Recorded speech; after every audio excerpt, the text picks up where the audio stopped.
Bonjour donc, comme Jean-Pierre Denis l'a dit, je m'appelle Sophie Lebrun, je suis journaliste et chef de rubrique web au Secours catholique depuis à peu près 1 an.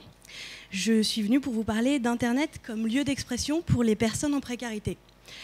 Pour commencer, j'aimerais bien revenir avec vous sur ce qu'est Internet. Internet, c'est du matériel informatique, c'est-à-dire un ordinateur. Donc la télécommande ne marche pas. Alors peut-être Natalia, mets-toi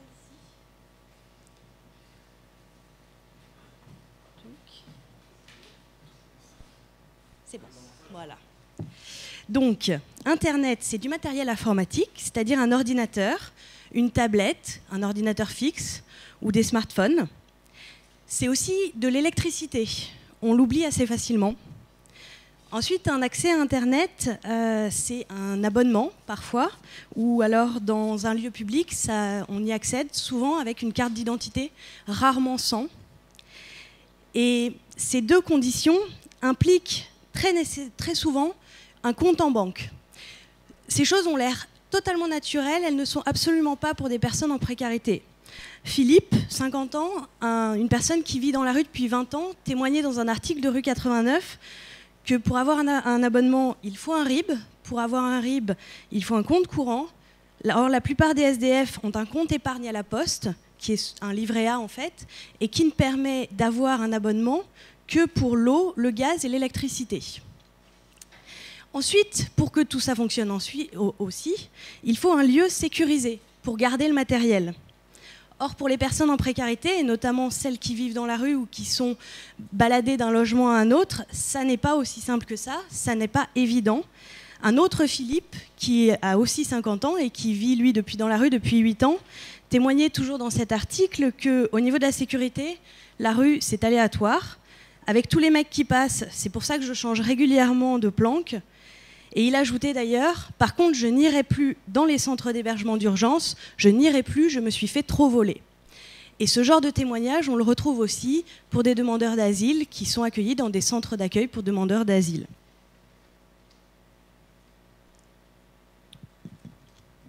Ensuite, Internet, c'est savoir lire, savoir écrire. Et pareil, ça n'est pas acquis pour tout le monde. C'est ensuite savoir se servir techniquement d'un ordinateur ou d'un smartphone. Et enfin, c'est savoir trouver ce que l'on cherche et maîtriser les plateformes qui permettent de s'exprimer. Comme vous le voyez, ça fait 9 conditions indispensables, qui sont autant d'obstacles pour que les personnes en précarité, quelle que soit cette précarité, c'est-à-dire qu'elle soit physique, économique ou sociale, soient en capacité de considérer Internet comme un lieu possible d'expression. En 2012, l'Agence nouvelle des solidarités actives a mené une étude sur l'accès aux télécommunications pour tous, la parole aux personnes en situation de précarité. Comme son nom l'indique, et comme rarement, la parole a été donnée aux personnes en précarité pour avoir leur ressenti. Lucille expliquait ainsi « Moi, j'ai 200 € à la fin du mois et pour payer toutes mes factures, et mon fils qui mange comme 5. » Ensuite, Serge expliquait au RSA, c'est-à-dire 490 € environ par mois, à coût de 30 €, on arrive vite à zéro. Enfin, Bernard était un allocataire du RSA, bientôt retraité. À Noël dernier, il avait reçu un PC portable de ses enfants. Il leur a rendu, il leur a expliqué que c'était plus important pour lui qu'il l'aide à payer ses factures de gaz. Et il témoignait dans cette étude en expliquant avec 413 € par mois, c'est juste impossible d'avoir Internet. Je vais vous laisser quelques secondes pour réaliser combien vous avez à la fin du mois après avoir payé toutes vos factures et comparer ce chiffre avec les chiffres que je viens de vous donner, 200 €, 490 €, 413 €. Et encore, je ne suis pas sûre qu'ils aient enlevé toutes les factures qu'ils doivent payer avec ça. C'est là où on voit un peu la vraie fracture budgétaire qui peut exister. Reste, vous allez me dire, des propositions publiques pour accéder à Internet. Dans cette même étude, Frédéric témoignait pourtant, certains lieux associatifs sont très regardants ce qu'on fait sur l'ordinateur. Ils nous surveillent tout le temps. Ensuite, vous me direz, ces gens pourraient prendre du matériel de moins bonne qualité. Je vous répondrai ce que clamait Monseigneur Rodin, le fondateur du Secours catholique. Pourquoi est-ce que les pauvres ne pourraient pas avoir du beau comme tout le monde? Pourquoi est-ce que les pauvres ne voudraient pas avoir du beau comme tout le monde? L'étude de l'Agence Nouvelle des Solidarités Actives fait d'ailleurs aussi le point sur cette question-là.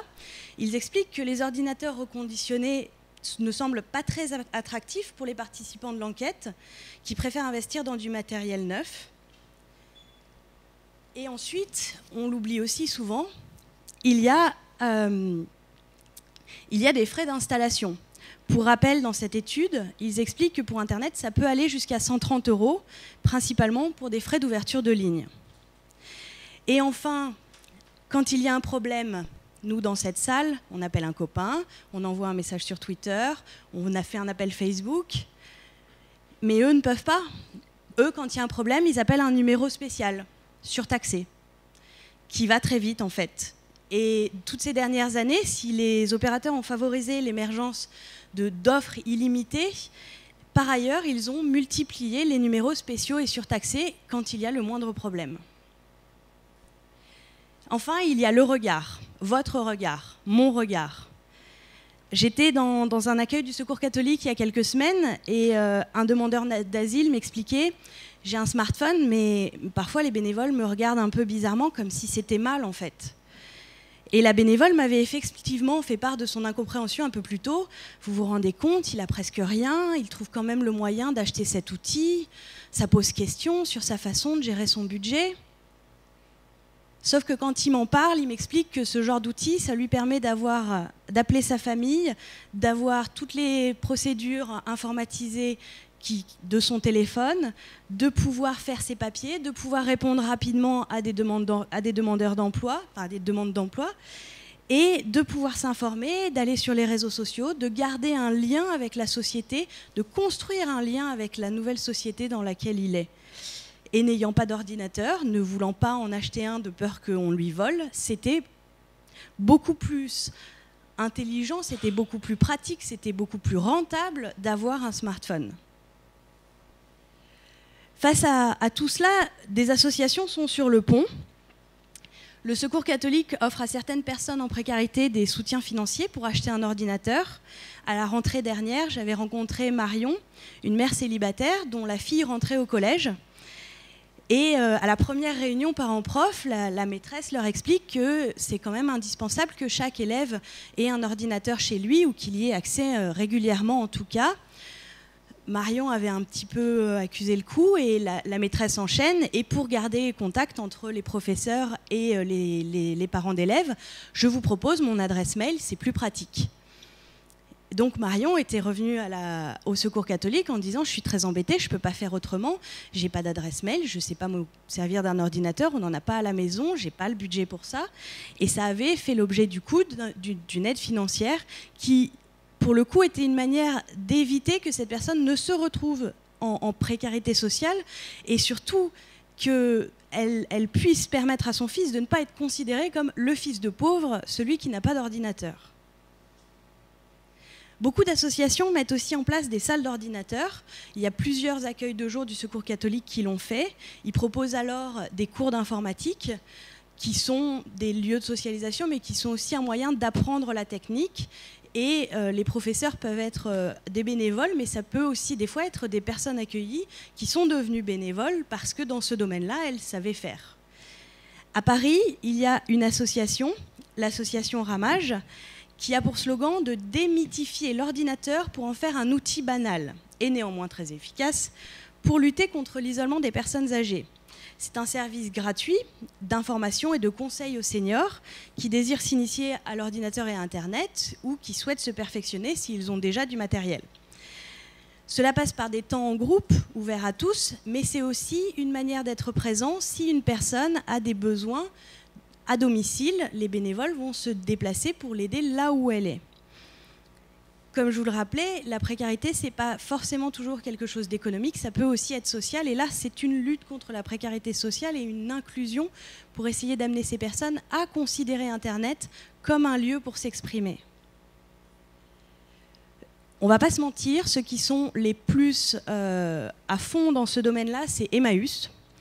Depuis 9 ans, ils ont un partenariat avec Microsoft qui a permis la création d'une vingtaine de cyberespaces dans des sites de l'association.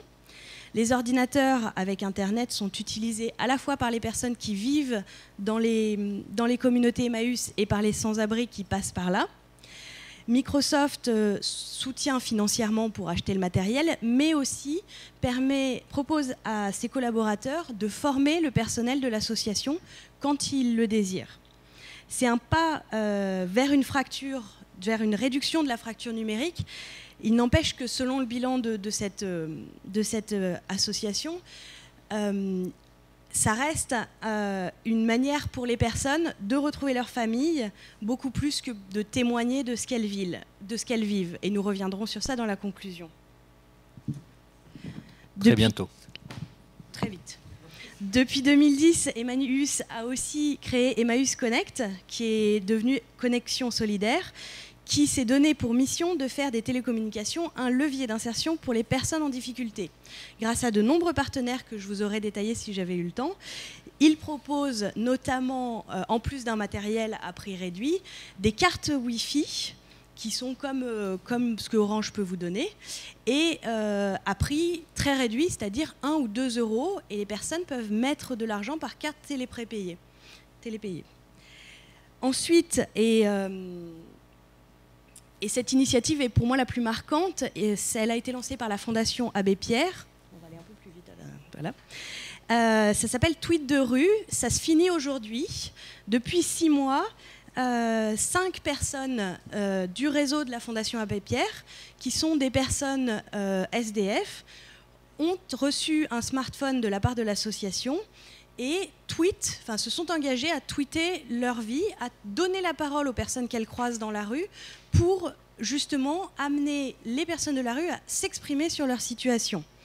Ça a été lancé le 17 octobre dernier à l'occasion de la Journée mondiale du refus de la misère. Et aujourd'hui, comme ça se termine aujourd'hui, il est difficile de faire un bilan. Moi, je pense pouvoir avancer sans trop m'engager que l'un des comptes qui s'appelle Sans-A, sans abri, sans attention, sans affection, sans amitié, sans argent, sans avenir, comme ils se décrivent, va probablement devenir une association avec plusieurs sans-abri qui acceptent de témoigner régulièrement, ce qu'ils sont depuis quelques mois en fait. Ils ont élargi pour ne pas rester à une seule personne. En conclusion, je voudrais revenir sur la difficulté de saisir l'expression des plus précaires sur Internet. Moi, sur les réseaux sociaux, je ne suis pas cachée, mais j'ai utilisé quelques attributs qui me garantissent un minimum d'anonymat, une certaine protection de ma vie. C'est pareil pour eux. Les réseaux sociaux sont souvent prisés par les jeunes SDF, mais comme l'explique une personne d'un accueil de sans-abri, la HALT, tout ce qui permet l'anonymat réintègre d'une certaine façon les personnes à la rue dans le circuit normal. Et ils agissent du coup comme les gens normaux. Philippe, le SDF dont je vous parlais en premier, expliquait que sur Facebook, il échange avec ses copains, il parle de ce qu'il a envie, c'est-à-dire de Dieu, de nouvelles technologies. Et il ajoute, c'est une société virtuelle. Si tu ne dis pas que tu es à la rue, personne ne le sait. Sur Facebook, je ne suis pas SDF. Souvent, dans mon métier, je veux des étiquettes. Je les cherche.